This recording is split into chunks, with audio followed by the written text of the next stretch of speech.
Roghayeh, thank you so much for coming to Qessa podcast. Thank you so much for having me. It's an absolute pleasure. Amazing. I know you've traveled very far, coming all the way from the other side of Geelong. Only 2 hours drive. Only 2 hours.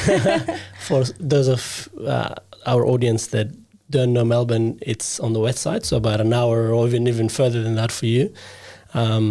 And then we're on this side, in the southeastern side, about an hour. So it's 2 hours of drive on this Saturday afternoon. So we do really appreciate it.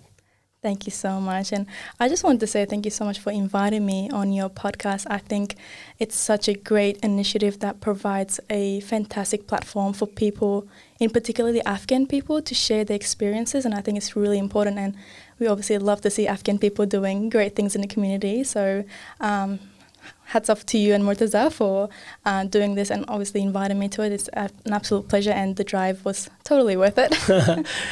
We'll see how you feel about that by the end of the podcast. Yes, check back on me and by the end. No, I appreciate. We'll take that as a compliment. It is. It's good to be recognized for the work that you do, but we have always recognized the importance of having a platform to be able to have a dialogue for all members of the community. Those that have a message for people in the community, those that have that are just interested to come and have a bit of a chat, So no, it's great to have you for sure. The first time I came across your story was through a Channel 7 report, which is quite a non-typical media organization to be covering a migrant's story, I guess. Yeah. I think it was Sunrise, if I remember it right. Correct, yes. And I believe you had secured a scholarship. Yes. And that was the story being covered. Maybe tell us a bit about that. How did that all come about? And maybe you can talk about that scholarship also. Yeah, of course. So I grew up in Geelong. So I've been in Australia for about 12, 14 years now. I grew up in Geelong and I went to a school called Northern Bay College, which is a school in Cryo, which is made out of predominantly disadvantaged students, a lot of people who don't have the same opportunities as other people. So there is a lot of organisation who aim to support people in that community. There is also a large number of refugee people living down there. So there's a lot of struggles that they face. And this particular scholarship that I got, they call the Smith Family Organisation. So basically their goal is to help families who are struggling, whether that's through a disadvantage or because of their cold background, that they do not have the same access to opportunities that other people would normally have. So we got that scholarship. My whole family actually had that scholarship, and how it came about is your school kind of recommends you to Smith Family if they see that you've got potential, you've got goals and dreams, but it's a bit hard for you to reach them. So the Smith Family kind of steps in, providing funding, mentoring and other sort of support services. So I was lucky enough to get that scholarship, and it has helped me a lot throughout my school and also throughout my uni as well. So the Smith Family, once they get involved with your family, they're kind of there until the end of school, even after graduation, and to support you as much as they can, which I'm really, really grateful for that they did. And that's how I went on the 7 years to talk about my experiences. It was great to watch you and with your family and your mum, your siblings. It was such a nicely covered story, and I believe it's still on your LinkedIn. Yes. So people that would like to check that out, they can go and have a look at it. So the Smith Family, I do have some exposure to their work from my experience as an interpreter back in the days when I would go and do parent-teacher interviews or, interpret for parents that would go to school, and came across Smith Family Scholarship. Do you know whether that scholarship is something that people can apply for, or is that something that's you being referred to from your school? I think usually it's a referral. Yeah. I'm pretty sure you can talk to your school and be like, I'm struggling with these kind of things. I will need some support, and they'll be able to refer you in that way. Okay. For me personally, at that time when I was referred, I didn't know about it, and they contacted me. But for other people, it might be a little bit different. Yeah. Just on that topic of scholarships more broadly, are there, because I understand you have also secured other scholarships also other than this. So firstly, it's not easy to secure scholarships. How did you manage it? And maybe if there's a message there for other people, other students that want to get scholarships, or things that they can do to position themselves in a way to be able to get these. Yeah, of course. I think the very first scholarship that I got, it was called the Newsboys Foundation Scholarship, and I got that through my participation with Vic SRC, which is the Victorian Student Representative Council. When I was in grade 8, I kind of randomly put my hand up to become a school leader, and I never thought that I would actually be elected to be a school leader because my English wasn't that great, but I did ended up becoming a school leader, which gave me a lot of opportunities to participate in student representative councils, to participate in little groups that we had. One of the groups that we had was a standout group in our school. Mm-hmm. Basically, there was a group of students who were very passionate about making diversity a thing in schoolyards and making sure that everyone is included and feeling safe. So I took part in all of those activities, and then I got nominated for this award, which I was really, really grateful for. And I think just being able to be recognized for something that I've done, for me, I kind of did it because of the passion that I had, because I saw something that was missing in our schoolyards, and I thought that I could be someone who could make that difference. So just being passionate about anything that you are passionate about and just taking part in any opportunities that you get is definitely really important. Besides from that, that was the first few years that I came to Australia. My English wasn't that great, but there's so much things that I wanted to do. I wanted to put my foot in every single water that I could find. But so that was kind of something that was recognized. And I think just being able to do what you love doing, and those opportunities kind of just arise as it did for me. I didn't actively look for scholarships, but I just started doing what I like. So you didn't actually apply for any scholarships? They all kind of they all kind of came through. Yeah. Some of them was, I also got the Geelong Youth Advocacy Award and Leadership Award after a few years. That was more through recommendation of colleagues and friends and schools who saw the kind of work that I participated in school, and they've kind of nominated me for that, which I'm so grateful for, and thank you. But yeah, those opportunities was more for me to provide a platform for me to have a voice to share what I believed in and what I was passionate about more broadly. So it started off in the school grounds and something really small in the classrooms and in assembly, and eventually went on to a state level and nationally as well. I went to Sydney for a leadership conference, which was really lovely, and just to get to share my experience as a refugee and as a migrant more particularly. So when I first went to that school, I was actually one of the only girls who wore a headscarf, the only girls who was from a different background. Mm-hmm. So that was something that a lot of people from my school had seen before, so it was a very new experience for everyone. And so I just kind of took that opportunity to be like, this is something that I can educate others on based on my experiences, because they didn't have a lot of knowledge on that. Yeah. And I did take that opportunity. That's amazing. So the message there, I guess, for other students is to be more active, right? Wherever they are, whether Correct, they're in high school or university or,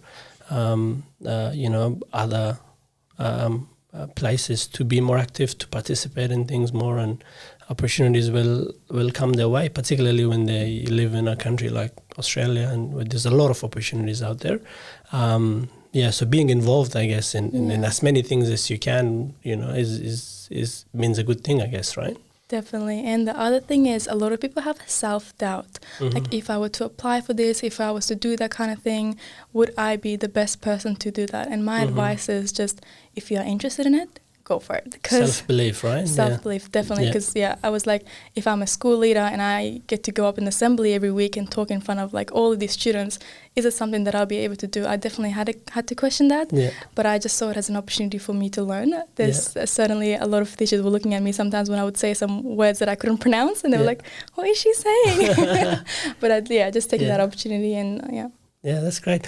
And I know that you also do a bit of public speaking and activism for migrants and refugees and multicultural community as a whole, particularly Center for Multicultural Youth is an organization I have been involved in as well, in their committee of management for a youth-led unit called, now it's called Culture Spring, but it was an initiative brought together by, people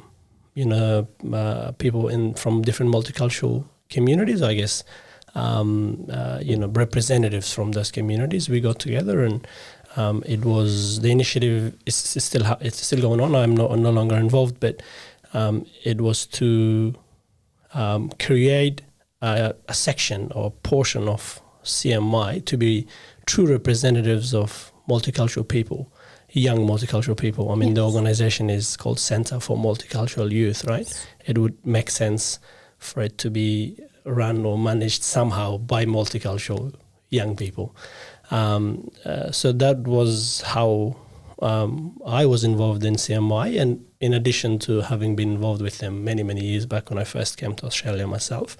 So is that how you got into public speaking, or did you also do a bit of that in high school or any other opportunities?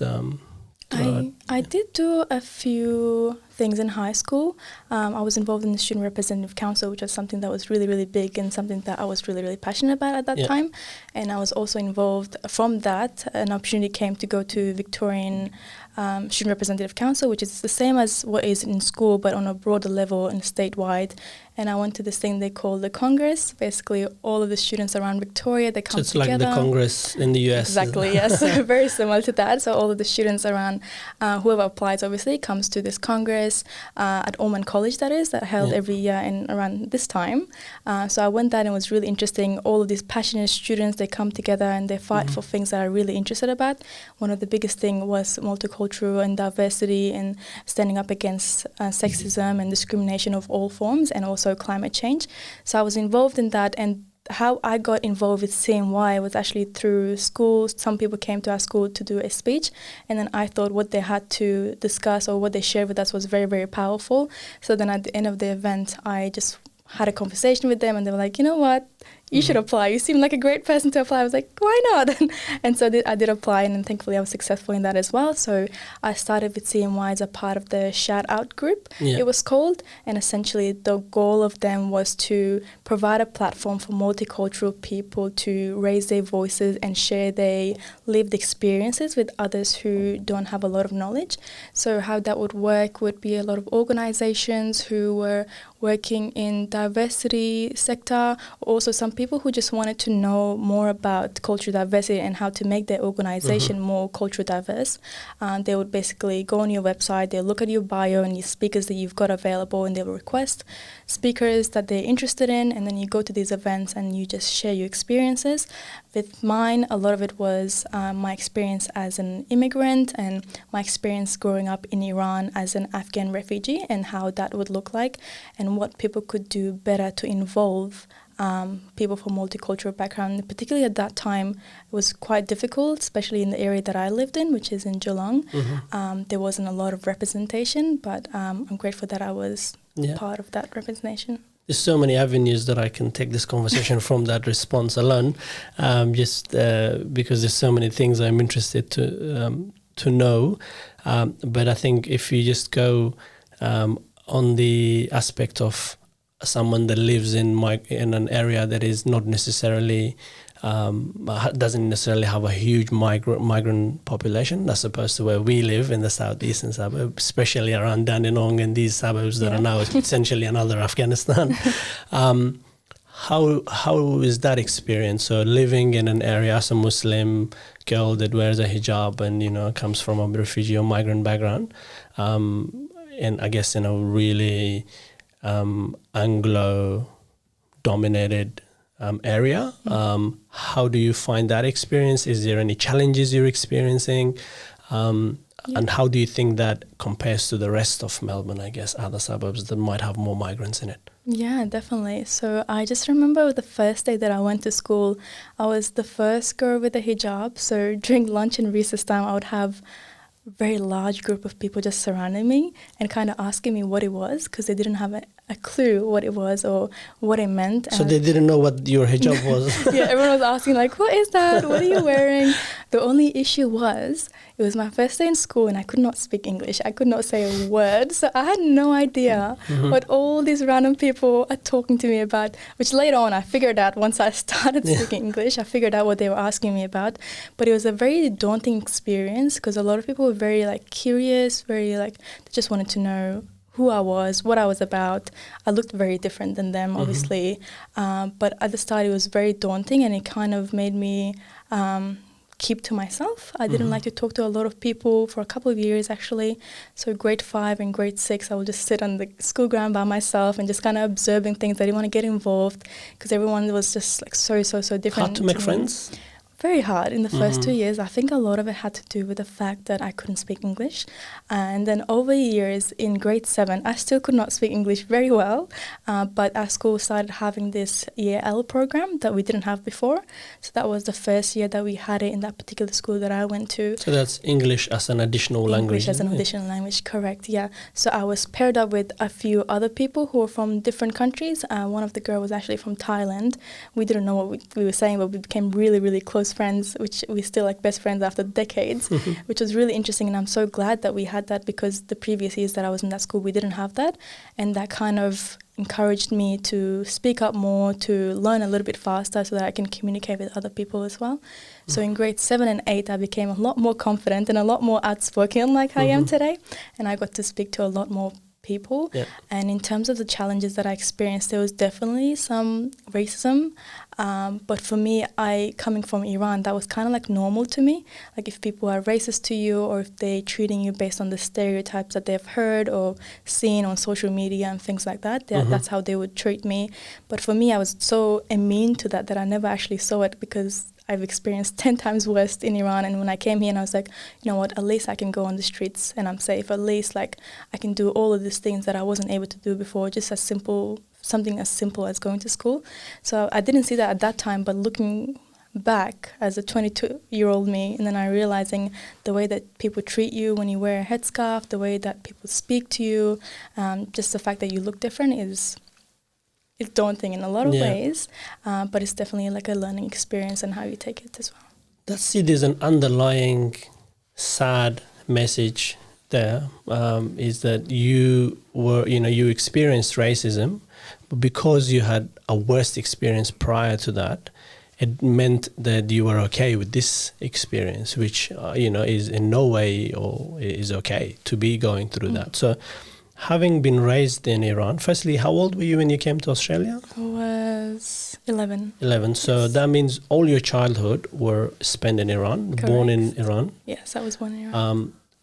How was that experience as a child living as a refugee in Iran? Yeah, I think just take whatever I say with a grain of salt, because it is just based on experiences that I've had back in Iran.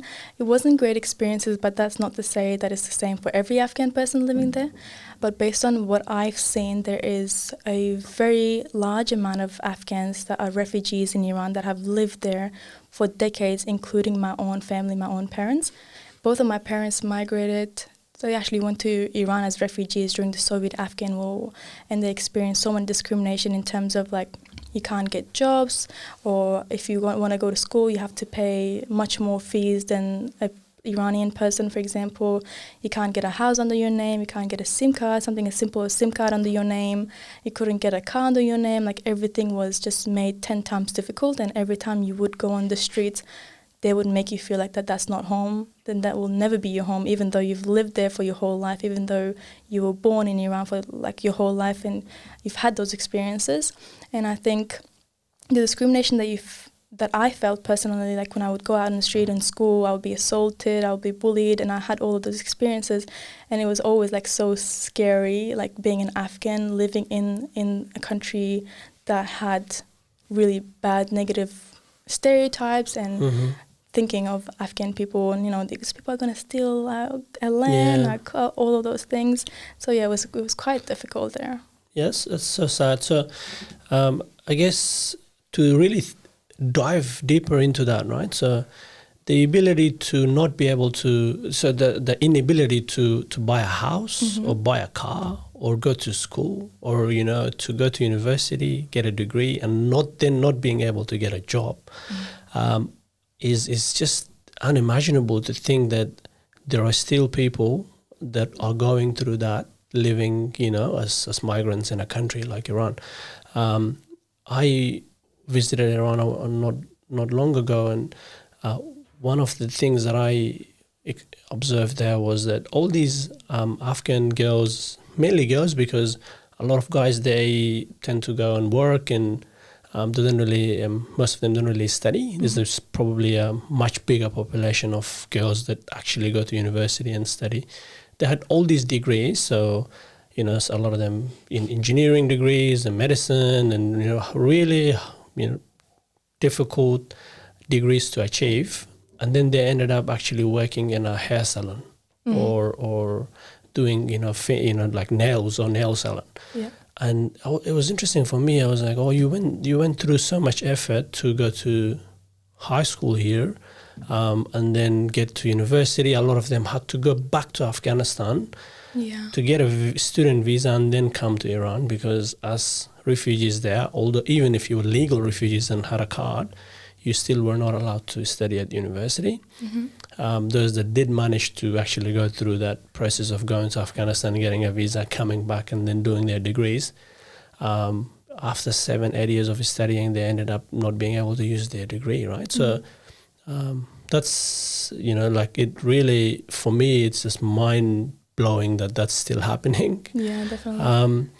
So having lived in Australia now, for more than a decade, and then I guess almost half of your life has been spent here and then half in Iran, right? Yes. So if you were to do a comparison, right, based on your experiences, how would you compare the two? Oh, I already know the answer.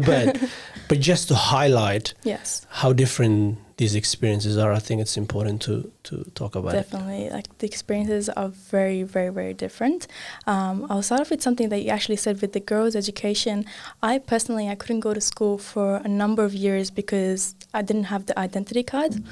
So they wouldn't allow me to go to school. But my elder sister went to school for a couple of years, and I was so passionate about school that I started reading her books and studying with her when she was at home. So when I finally did get the opportunity to go to school, I was a bit older than the other students. Unlike Australia, they don't put you in your grade level. They just put you whichever one you start. So for example, even if you're like 15 years old, you have to start grade 1 and then move forward like that. So I was a bit older, a few years older than the other students, which obviously subjected me to a lot of discrimination. Oh, you're so old and you're in grade 1 and things like that. But I was really passionate about education. I already started learning the alphabet. I already started reading the books with my sisters. So when I went to school, my teachers couldn't believe that I could. Where did you learn all of this? They were like, "You went to school before?" I was like, "No, I haven't. It's grade 1. I just started." But yeah, nobody believed that I didn't go to school before. And I think the things that you said previously about girls having all these degrees and not working in their field, for me, when I was there, I actually didn't know anyone who went to high school or university, in particular girls. A lot of them, they would go to grade 5, which is the end of primary school, and that will be it. And then they'll end up getting married and then start a family, which is like they'll be really, really young. And I felt like if I stayed in Iran, that would be my fate as well. I would be probably having a family at that time, which is nothing bad if that's your personal choice. But if it is something that is forced upon you, then it's a bit difficult. So coming to Australia is very different in terms of I can choose like whatever I want to do. For example, like the car that I want to drive, the place that I want to live, the degree that I want to study, like all of these basic things. human rights. Yeah, I'm so grateful that I have these opportunities and the chance to choose my own kind of things that I want to do. But if I was in Iran, I would have never had those experiences and those opportunities and those choices to do everything that I'm doing here. I know this because of my elder sisters as well and the experiences that they had to experience. My older sister she was also passionate about studies in school, but she never got to go to school. She never got to work at a field that she wanted to work in. So I feel like in that sense, it's very different. And also in terms of the discrimination as well. Obviously, everywhere you go, if it's not your home country, you do experience that discrimination and stereotypes. And people kind of picture you as how they see on TV and social media. But they fail to acknowledge and realize that you are your own person, even though you are belonging to a certain group. At the end of the day, you have your own experiences and you are your own person and you've got your own passions and things like that. So in Australia, they are more welcoming, I guess, in a way. They're more welcoming in terms of just seeing you as a person, as opposed to seeing you just as an Afghan, because I know that's the experience that I had in Iran. I was just like an Afghan person that would never get the opportunity to go anywhere. I would never be like studying law like I am right now. I would never be doing this stuff. So it's very, very different, but it's an experience that that is different for different people as well. Yeah. Yeah, why that's so sad is because Iran and Afghanistan being neighboring countries, right, next to each other, almost the same culture. And, these people that migrate to Iran, a lot of whom for many generations could easily become part of that society, could easily become the assets in that society and build that country. Like a lot of migrants have come to this country and they have built this one, right? Or for that matter, so many other countries around the world where it's essentially built on migrants, right? Correct. How that's turned into a liability in Iran, right? I understand that there might be refugees or migrants that have bad intentions or criminals or do wrong things, but to stereotype and put a blanket rule on the entire nation, people that come from that country, that is so... That's so sad, and I just can't understand how that can still happen in today's day and age. And you would think, as the world is changing, as there's social media, and as the world is more connected and more global, you would think that there is less of that. Yeah. But it's not really, right? Because based on recent experiences of myself and other people that have gone or to Iran, they go through that experience for sure. Yeah. But again, it's good to see that your experience is a lot better in Australia, like me and like so many other migrants that now live here and are part of this society. Like we are from here. We feel like we are from here, right? Yeah. So I guess maybe the idea of home. Where do you feel like Melbourne has become your home now? That's a very good question. Yeah. I remember in high school we did like this event where you write a little book about yourself and your journey. And I think what I wrote about at that time, there's a movie came out. It was called Finding Nemo, and I was thinking about that movie, and Finding Nemo. Finding Nemo. Yeah, it's like that fish movie. It's a little cartoon. But I made my book titled Finding Home, and what it means to be constantly moving around. Obviously, I was born in Iran, so that wasn't a country that I could ever call home, and the people wouldn't make me feel like I could call it home. And then coming to Australia and be like, is this a place that I could eventually, if not now, call home and feel comfortable and feel a sense of belonging? Because I had this thing in the back of my mind, if I was born and raised in Iran, and that's a Muslim country, and I am Muslim, and those people couldn't welcome me, how could these other people, Western people, who are completely different than me, they don't have the same culture, they don't have the same religion as me, how could they welcome me? How could I fit in this country? But I feel like I struggled with it at the start. I definitely did. But over time, I feel a lot more comfortable with my sense of self. I think in high school, I wouldn't take Afghan food to school because I'd be like, I'm embarrassed, or I don't want to take my food to school. And whenever I would avoid the question. If anything, Afghan food is amazing. I know. They all love it. It took me a while to realize. I don't know why, but I finally did realize. And now I feel so comfortable within myself as an Afghan. And I'm so proud of being an Afghan. And I'm so involved in my community. And I love that part of me as well. But when I came here first, I thought I had to choose between being an Afghan or being an Australian. And the journey that it took me through learning that I could be both and that I could embrace that differences and make it a one thing for myself personally was really a long, long journey that I only quite recently have learned about and have experienced. But finding home is something that is different for every single individual, and it takes such a long journey to get to where you are. And go ahead. So I was just going to say that, but I feel like at the moment I can comfortably call Australia home, but I'm also very comfortable with my Afghan nationality and where I'm from and my culture, particularly my family and the relationship that I've built with them over the last few years. I think every time I would push myself away from being in the Afghan community because I would be like, no, if I'm here, I have to choose to be Australian. I have to choose to fit into their standards as opposed to being comfortable with my own nationality. Yeah. Look, I think that links to the whole notion of identity, right? So we had an interesting, amazingly interesting podcast with Farnoz Hashimi, who we actually recently had her on as well. So I'm sure that episode will be out before this episode. So it's really timely. Where she has done a research about people, I guess more in, I guess all of our generations, I guess. So the children that migrated to Australia, as well as young adults under the age of 18. And then what their experiences were in terms of identity and in this society, and what role did torture and displacement, trauma and displacement played in the notion of identity in those people, right? And that is precisely what you're talking about, is that not feeling like you belong to anywhere, right? Like you, for example, were born in Iran, have never been to Afghanistan, you're just an Afghan by descent, right?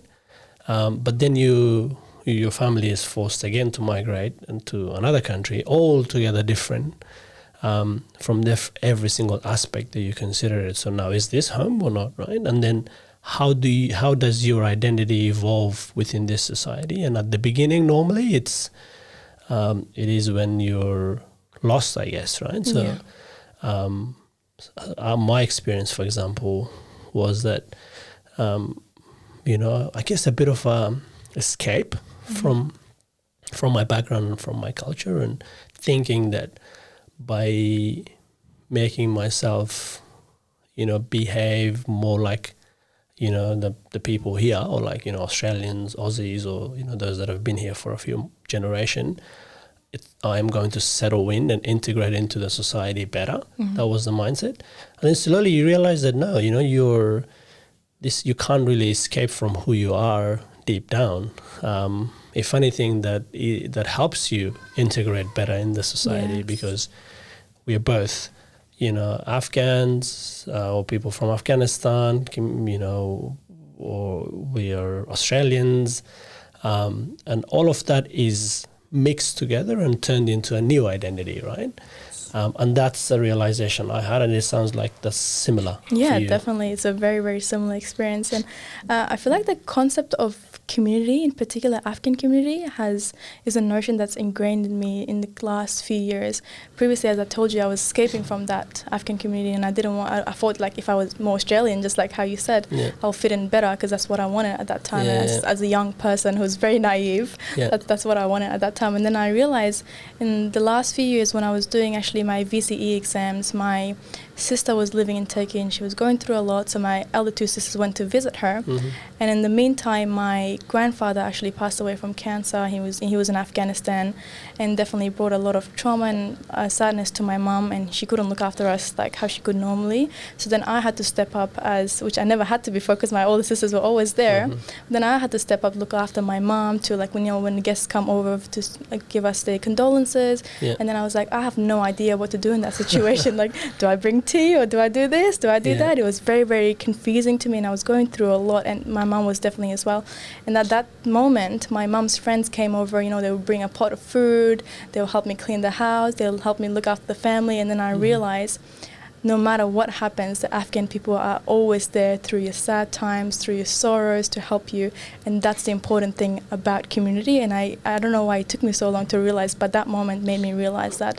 And then I realized how grateful I am to be an Afghan, and how proud I am to be an Afghan, because my people are those kind of people who are always there to support you and to be there for you. And that's the sort of community that I'm a part of.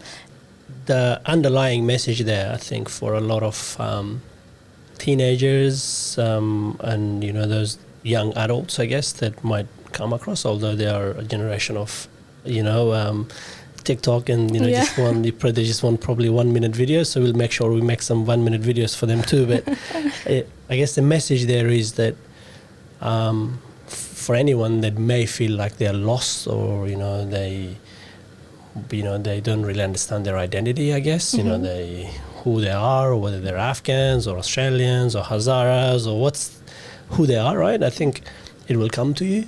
Definitely. So I guess it's just being true to yourself and your heart, who you are in your heart. And you can be absolutely both. You could be, whoever you are at home, and whoever you are outside, Correct, It doesn't have to be one or the other.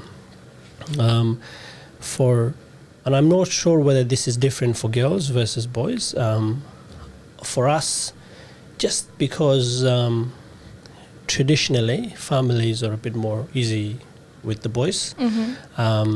So we got a lot of exposure out there with so many different cultures and people from so many different aspects of the society, I guess. That naturally meant that we had more exposure, right? Yes. As girls, do you think is there anything culturally limiting girls from finding their identity quicker? I think when it comes to an Afghan community, and I'm going to generalize quite a lot here, a lot of our parents haven't been educated or haven't been exposed to a lot of new experiences, so they're very limited in the way that they think and the opportunities that they think should be allowed for boys and for women. I know personally I love my mom very much, but she is a little bit like, boys can do this, girls can't do this, and that's something that I always grew up with, and I always was challenging this notion that what girls can do, what boys can do, girls cannot do. So in challenging that, I was actually like, my mom would be like, come cook or come clean up. Like, I'm not doing that until my brothers do it. I'm not doing that, which is something like I shot myself in the foot because now I don't know how to cook. I was always challenging that. I was like, nah, unless if my brothers cook, I'm not going to cook. Unless if they clean, I'm not going to clean. And then I was also like, I never liked playing football, to be honest, but I was like, I'm going to play football just to show my mom that what boys can do, girls can also do. But I feel like when I was little, I was kind of like a rebel, and I was like, nah, I want to do my own thing, and I want to show you that just because I'm a girl doesn't limit my ability to do what I like doing. Whether that's something that's traditionally for boys or whether that's something like that is for girls, I can do like both of the things. And for me, it was a little bit easier because my family was a little bit more open-minded and allowing me to do those stuff and allowing me to pursue those things. And I think a lot of it came from the trust that they had in me, because they knew that if they did trust me, I wouldn't do anything to break their trust. And I was very like, I had a lot of values and morals. Even as a young person, I would never give my parents trouble because I saw that like they had to go through all of those things. So I made sure that I'm so independent that I never had to ask them for their help. I never had to do any of those stuff. So they kind of trusted me to make my own decisions, although there was a little bit like criticism or are you really going to do this, or is this something that's right for you? But I feel like if you have the privilege, and if you are in a country like Australia where you can explore different opportunities, whether you're a girl or a boy, I think go for it, even if it's something that's really difficult for you at that moment, even if it's something that you get a lot of judgment from. Because I know like some of the like a negative thing about our community is they are a little bit judgmental in terms of when they see something that is not very traditional that you do, they'll be like, oh, why is she doing that? Why are they doing that? And I feel like just a little bit. Just a little bit. Just a little bit. There's definitely a lot of positive side, but that is some negative side about that. But I definitely got a lot of like eyes. Oh, she's playing football. Oh, she's a girl. She's public speaking. She's standing in front of all this big crowd, and she's doing all of the things that no Afghan girl in their eyes have done before. And I feel like I'm glad that I did it, because although it was hard at that moment, but now my little sister, for example, she plays soccer, and like everyone in my community, they done something that I previously did, and now people used to judge me for it, but now they, as a community, they're proud. They've come around to it. They've come around to it, and they're proud, like even girls can do that, even though it's a little bit hard for them. Yeah. See, that's an interesting topic, because similar to the whole evolving identity for me, this topic has also been a bit of an evolution in my mind. And that is that there was a time where I felt like, girls and guys can almost do anything. Yeah. They're equal, and why should there be a difference? And as someone that, a bit of I guess, at times consider myself a bit of a feminist, in a way. But as the times have passed and I'm older now, I am kind of opposing that mindset, and the reason for that is because there's a reason that there's traditions, and there's a reason that there are men who have certain duties in their lives versus women, right? And it only makes, especially as you grow older and start a family and all that, having a healthy combination of both, where it's not anything that's forced upon anyone, but it's more of responsibility recognized by both parties, where it's like, okay, this as a woman, this is what I bring to the table, and these are my strong points. And for example, being at home, or more present in the life of your children or raising your children versus the man being outside, mainly, or the breadwinner of the family. I think I'm personally more going in that direction. Yes. Not saying that all girls shouldn't work or shouldn't be the breadwinners of the family or shouldn't contribute in the family, but the primary role is what I'm talking about, right? Yeah, I feel like traditionally there's definitely different roles that men and women play in life, especially when it comes to your family. And I like those roles. I like, a man having masculine energy and a woman being feminine in her energy. But it's more about the choices that people have. There's a lot of women who are very, very happy to stay at home, look after their children. I know personally I'll be happy to do that because my family is really, really important to me, and it's always going to be important to me. To every woman, it's going to be important. So if you can comfortably do that and you are happy to do that, you're welcome to do it. But it's more about just having a choice. So for me personally, I felt like I didn't have a choice. I had to stay home and cook and clean while my brothers could go and play football. I had to stay at home and cook and clean while my brothers could have the opportunity to do public speaking and to do all of that stuff. For me, it was just like making my family, which that was my goal at that time, making my family realize that we both should have the same opportunities.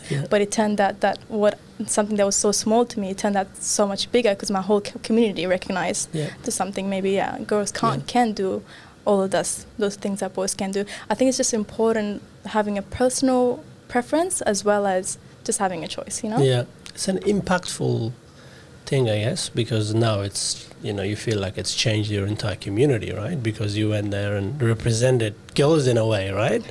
Yeah. In the most humble way possible. That's great. Let's talk about your studies, and because I know you do a double degree, and Murtaza did a double degree, but I'm definitely not the double degree type of person, because when we were studying at the same time, and he was doing an engineering and a finance degree, and I was just doing business management, and so it was a lighter version of his finance degree. And we were studying together and in the library, preparing for exams and all that, and I was looking at him, I'm like, you have a miserable life, man. I don't want to have that life. So doing a double degree now, one in international relations and then law, how do you juggle that? How difficult is it really?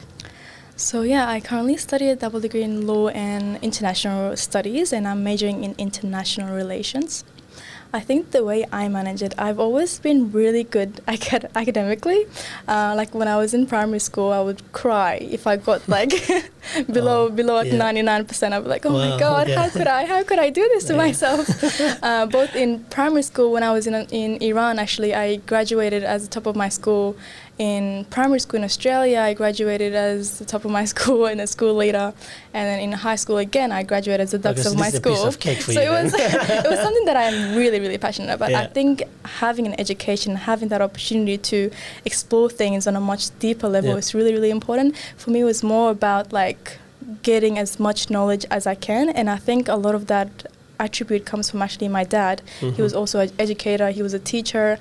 Back when we were in Iran, he used to teach the Quran to a lot of girls in our community who would come over to our house, and he would be teaching them. And I think I got a lot of that things from my dad, and he was always pushing for girls' education in particularly, and he was passionate about that stuff. And I think that was just ingrained in me when I was very, very little, and even growing up. And I thought like the more education that I have, the more knowledge that I have means the more opportunities that I get, and the more chances that I get to raise my voice and to build connections with people. That was really important to me. But I'm not going to say it was a piece of cake, because it's not.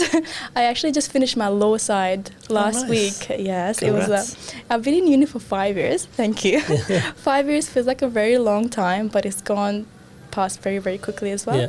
So I just finished my law side of it, and then I've only got to my international studies side of it. And I find joy in it, and I'm passionate about it, and I think it's really interesting. But it's definitely like it's a journey that you go through. Like there's a lot of no sleepless nights that you spend studying for exams. But you got the hard one done.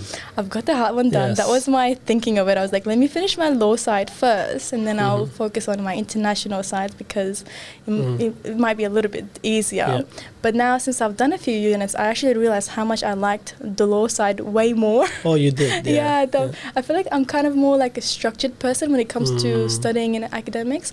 I like structured things. And I remember when I was in high school, I was like 14 at this time, 14, 15.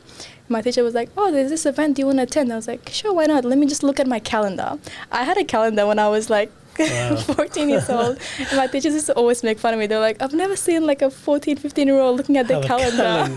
I was like, oh, I'm just very structured person. You know, like every minute of my day was like planned out. So when it comes to like law side, when I'm doing my exams, the answers are much more structured. Like I know what I need to do. I know what I need to discuss, like the law and the rules and the scenario and the cases. I know all of that. But with international study, this is very more like philosophical and very more broad.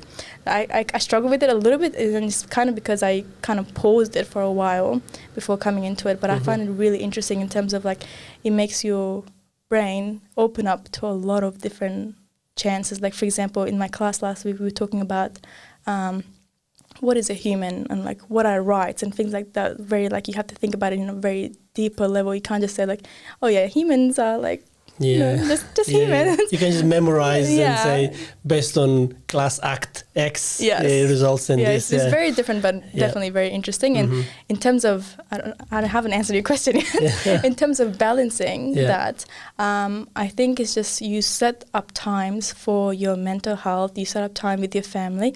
I personally have a very big family, so I never feel lonely. I've got that privilege, and I've got a really good relationship with my family. Most Afghan people, which is really great because we haven't always had a great relationship, if I'm being completely honest with you. I was always like distant and kind of like the black sheep of the family. But like during COVID time, we got a lot more closer because obviously everyone was home. Are you more accepted now? Yes. People love me a little bit more. But during COVID time, we got so much closer. So when you're balancing something that's hard, and especially when it comes to studying, just making sure that you put aside some time for yourself, for your family, something that makes you happy. And I think it's really important. And also, if you are studying something, just think, even if you are not passionate about it and you really need to do it, just think that, I am passionate about it. It's something interesting. It's definitely like, it's a learning experience, right? There's no negative thing, like from you learning something. Like you can learn things all the time, but it doesn't impact you negatively. It's always for the positive. So even if it's hard, that's the mindset that I have. If I learn something, even if it's hard, it's for my own benefit. Yeah. You mentioned your grandfather having passed away and how that changed your approach to the community, your family, and or your role, I guess, within that. Maybe tell us a bit more about that. So how did that change your relationship with your family and your community after him passing away? Yeah, for sure. So before that happened, you would never see me at any Afghan event. I would always be like, oh, I'm too busy, I'm studying, I'm doing this. But you'll see me at every other event that I would go to. I would go to a lot of public speaking and a lot of like local community events, and I really enjoyed those. But I would actively avoid going to Afghan events or Afghan parties because I felt like it wasn't really a place for me. And I felt like a lot of it had to do with me finding my identity of choosing that I want to be Australian and not Afghan. So after that incident, which was in 2019, my grandfather having passed away and my elder siblings not being there to support me like how they would always support me, and I realized that everyone that was a part of our community and I had no connection to, they were there to help us, to assist us throughout every step of the way. And then I realized, what am I missing out on? My thoughts. And I had kind of this stereotype that Afghan people are, the jealous people, they don't want you to do good, they don't want you to do the best. And I think I've kind of got that from people who had no connection to Afghan community. All of like, my white friends, they were like, oh, Afghan people are like this, Afghan people are like that. And I kind of perceived that in a way, actually, you know what, you're right, they are like that. But there were no people to say those kind of things to me because they didn't have any personal experiences.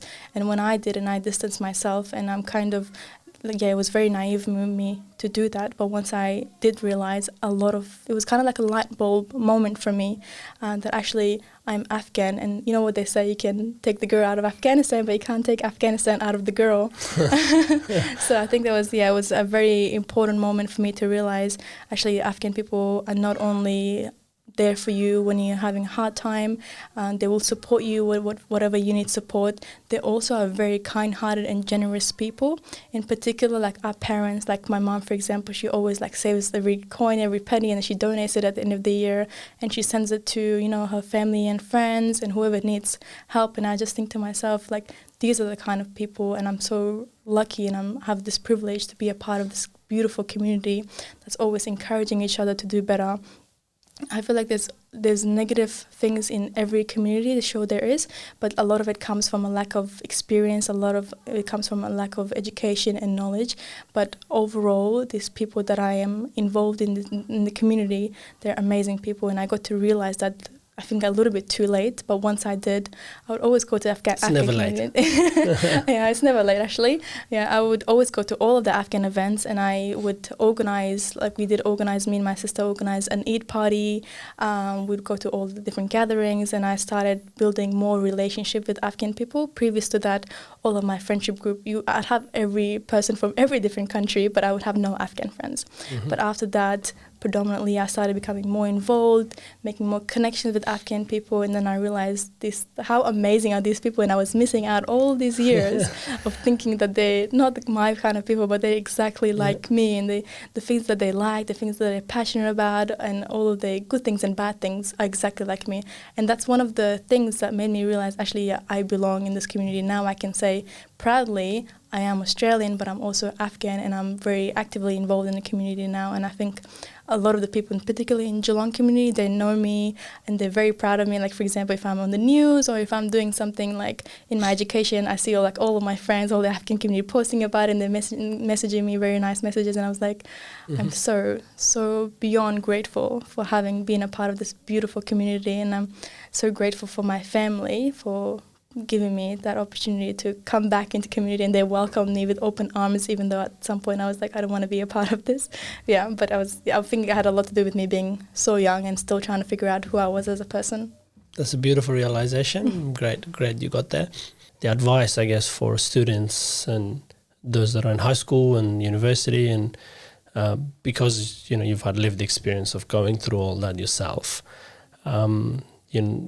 particularly a career panel that I participated a few weeks ago, there's a lot of students there, so it just goes to show that there is a huge interest, especially as there are more and more people coming from Afghanistan or have come from Afghanistan over the last few years around education. So there's a huge interest around education.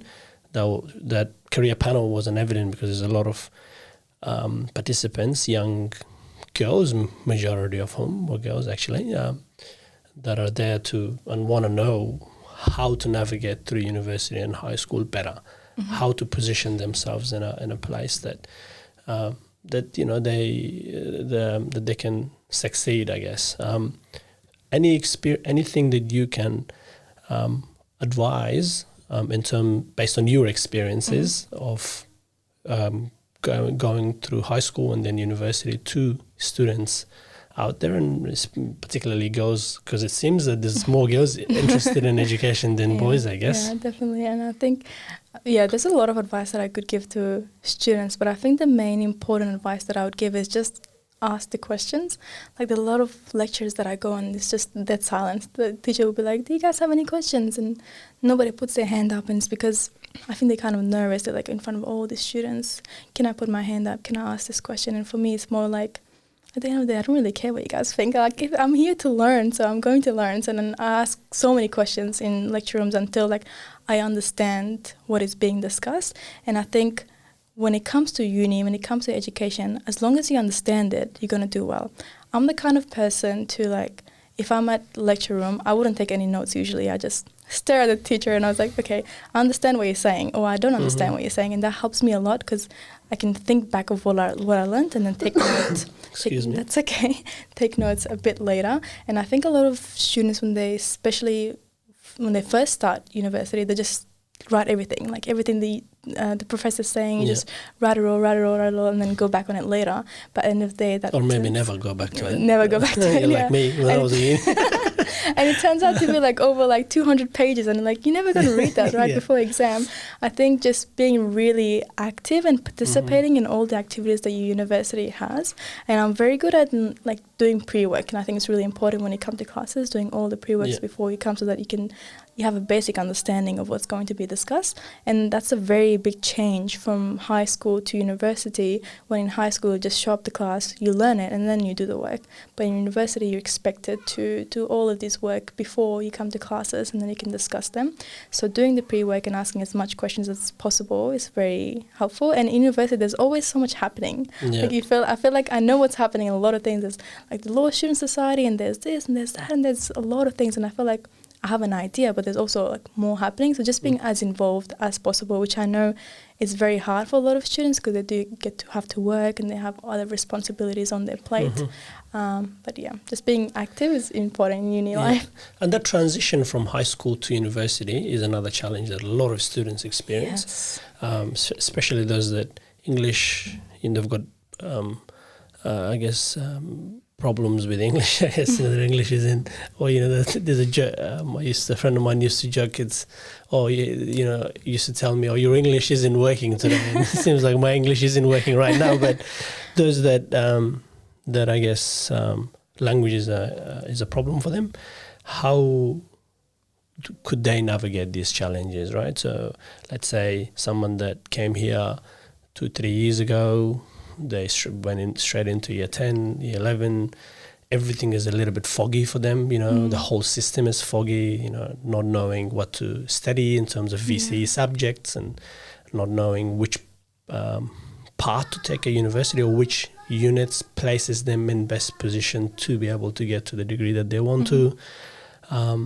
Anything you can really share from your experiences for people in that situation? Yeah, I think I know what you're talking about. Like, it's really hard if English is an additional language that you're learning.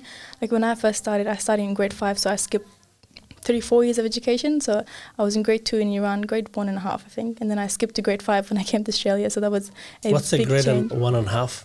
So like I finished grade 1, and throughout grade 2, like halfway through, I came to Australia. So I didn't get to finish grade 2, and then I came here, and then I was placed in grade 5. So I had to skip all of that. Not only that I didn't know English, but then I had to skip all those like years of education. It was really, really hard, and oftentimes my teachers didn't know how to communicate with me, so they make me sit in the corner and do like puzzles and like little games that I never learned from. But then I would go home, and then I would like lock myself in my room and then start studying like crazy, so that I could like do the other activities that other students were doing.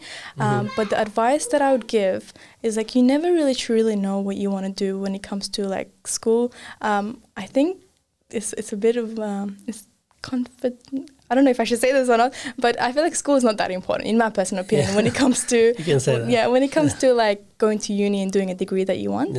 I think school is pretty much just do what you like and the subjects that you like. And this is advice that everyone always gives. And when people used to give me this advice, I used to hate it. I was like, no, I need you to tell me specific units that I need to take to do this thing. And my teachers were always like, no, just do what you like and just do what you like. And then now me giving this advice kind of feels like hypocritical of me. They were like, no, just do what you like, and that will eventually lead you to what your passion is in the future and in university as well.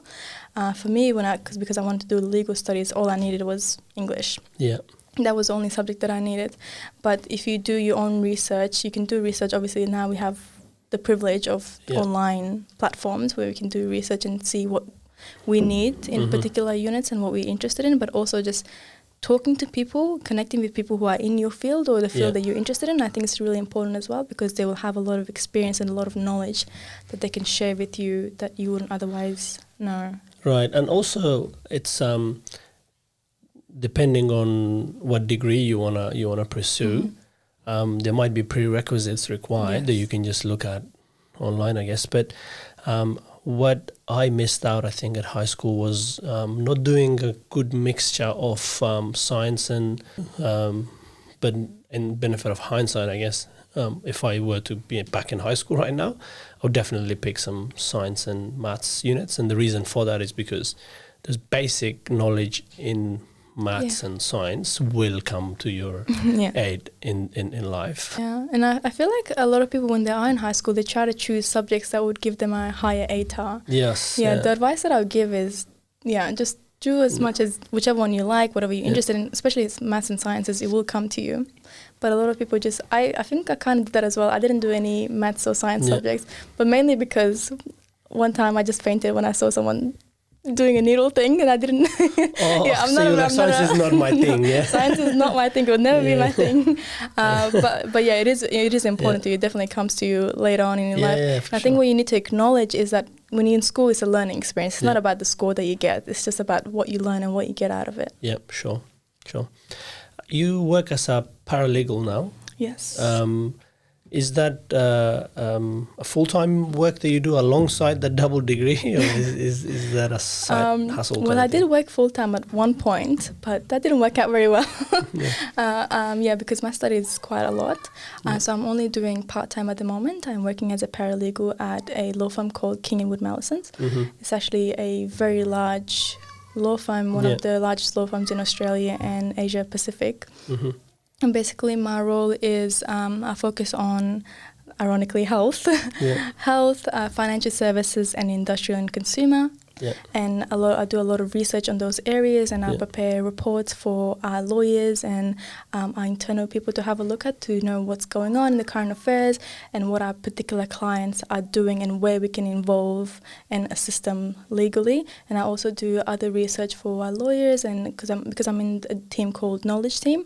Basically, we're all about research. How can we make the job for our lawyers a little bit more easier, and what can we do in our part for researching things and participating in those kind of activities. And it's also, the law firm is very good because it's very flexible in my studies, and also it allows me to take part in like pro bono activities, because I am very interested in like working with refugees and migrants and things like that. So I do participate and volunteer to work on those cases, which is really, really fascinating. Yeah, rewarding, I'm sure. Very rewarding, of course. So you see yourself in commercial law?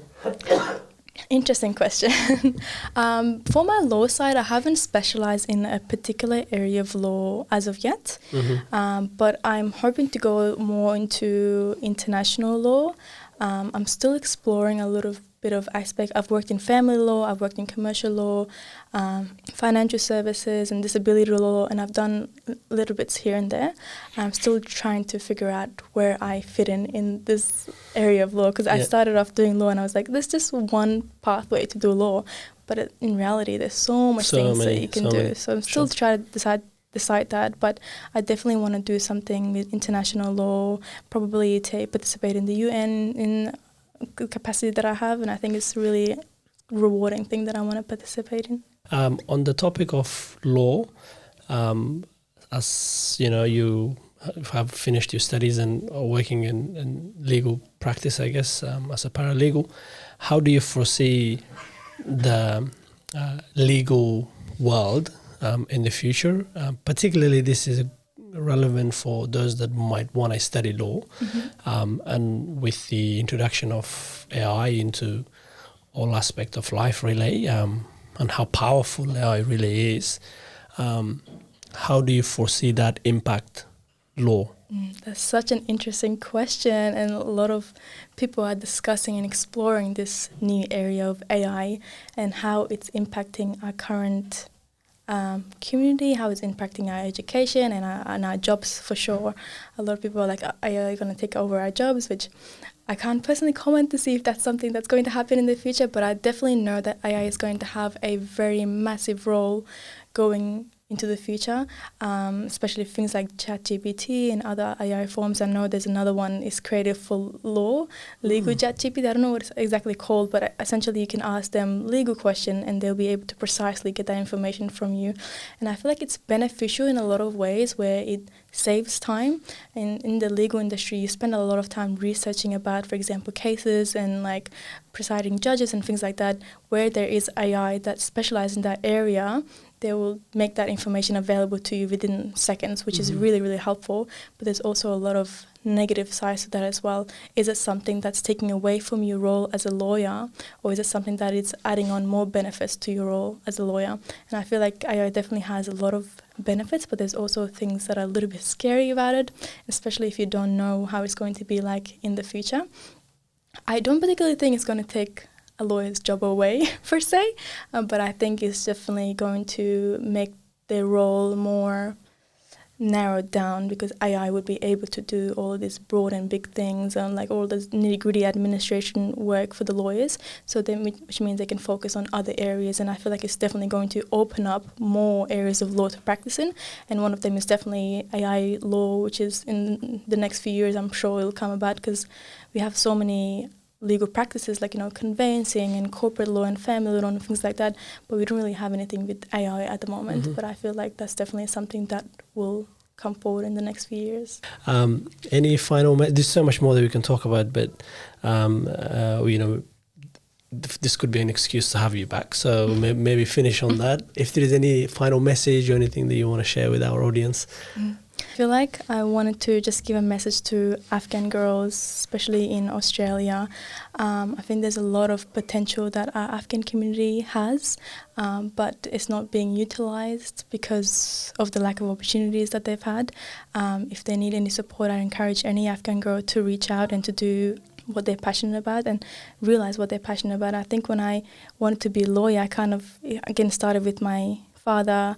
Something happened to him and nobody was helping him, and I was like, this is so unjust, and I want to be a part of the criminal justice system, and I want to make a difference in the world. And being a lawyer is such a perfect way to make a difference, because you don't have to be famous, you don't have to have a large platform. You can make differences within policies, within the work that you do on behind closed doors that still make a difference. So that's the reason why I want to do what I want to do. But I think whenever it comes to finding your passion, just do whatever you like, and definitely reach out if you need help. People are here to support you, people love you, and you know, it's not just you alone. Your community is always there to support you. And I think a lot of Afghan girls, they have this one specific mindset of like, you know, I have to do this, I have to do this, I have to do that, but in reality you can do anything that you want to. So thank you so much for having me. I really enjoyed being a part of your podcast, and inshallah one day I'll return. Thank you so much. It's a pleasure to have you. I really enjoyed that conversation.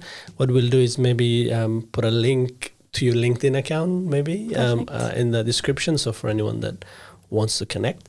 Thanks for coming. That's good. Thank you so much. Cheers.